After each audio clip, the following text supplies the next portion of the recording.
যে শেখ হাসিনাকে ফেরত দিয়ে বাংলাদেশের সাথে ভারত নতুন করে সম্পর্ক স্থাপন করবে।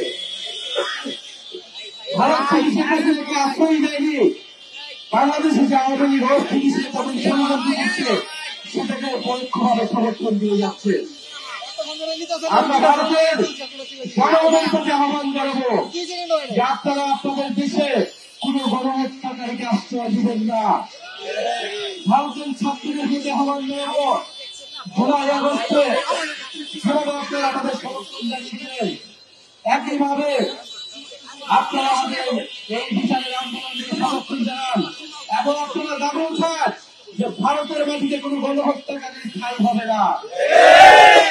আমরা চাই ভারত বাংলাদেশে জনগণের মধ্যে সেই মৈত্রীটা সেই কথা অটুট থাকুক। আমরা ট্রাইব্যুনালের এই রায়কে স্বাগত জানিয়েছি,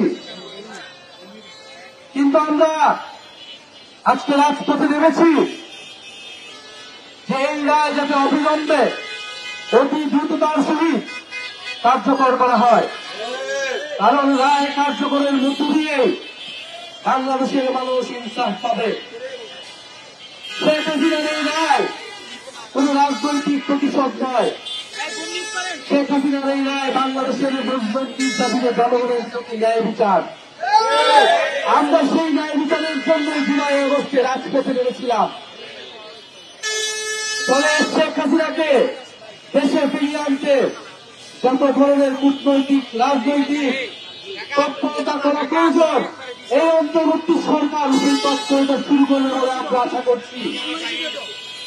আমরা দেখতে পাচ্ছি যে নির্বাচনকে সামনে রেখে রাজনৈতিক দলগুলো নানা ধরনের তৎপরতা শুরু হয়েছে। আমরা আহ্বান জানাবো বাংলাদেশের মানুষের সাথে জুলাই গণঅভ্যুত্থানের সাথে প্রতারণা করে কেউ বিচারের ব্যাপারে আপোষ করবেন না, তাহলে বাংলাদেশের জনগণ আপনাদের কোনোদিনই ক্ষমা করবে না। আমরা আজকে সুস্পষ্টভাবে তিনটি দলে নিয়ে রাজপথে নেমেছি। প্রথমত শেখ হাসিনাকে দেশে ফিরিয়ে এনে দ্রুত রায় কার্যকর করতে হবে। দ্বিতীয়ত শুধু শেখ হাসিনা নয়, দল হিসেবে আওয়ামী লীগের বিচার নিশ্চিত করতে হবে এবং জাতীয় পার্টি সহ আওয়ামী লীগের সহযোগী যে দলগুলো রয়েছিল তারা সবার অপরাধী এবং তাদেরকে বিচারের আওতায় আনতে হবে। আমরা দেখতে পাচ্ছি জাতীয় পার্টির নামে আওয়ামী লীগ পুনর্বাসনের ষড়যন্ত্র এবং পরিকল্পনা চলছে।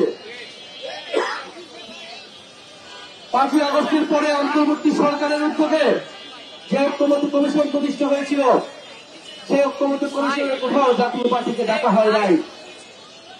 নির্বাচন কমিশনের সংলাপে জাতীয় পার্টি এবং 14 দলকে কোথাও ডাকা হয় নাই। তাহলে কোন বেসিসে তারা নির্বাচনে অংশগ্রহণ করবে? জুলাই সনদের কোথাও জাতীয় পার্টিকে ডাকা হয় নাই, কিন্তু নির্বাচনে নাকি জাতীয় পার্টিকে ডাকা হবে। এটা একটা চক্রান্ত এবং ষড়যন্ত্র। এই ষড়যন্ত্রের বিরুদ্ধে শুধু মাঠে থাকবে।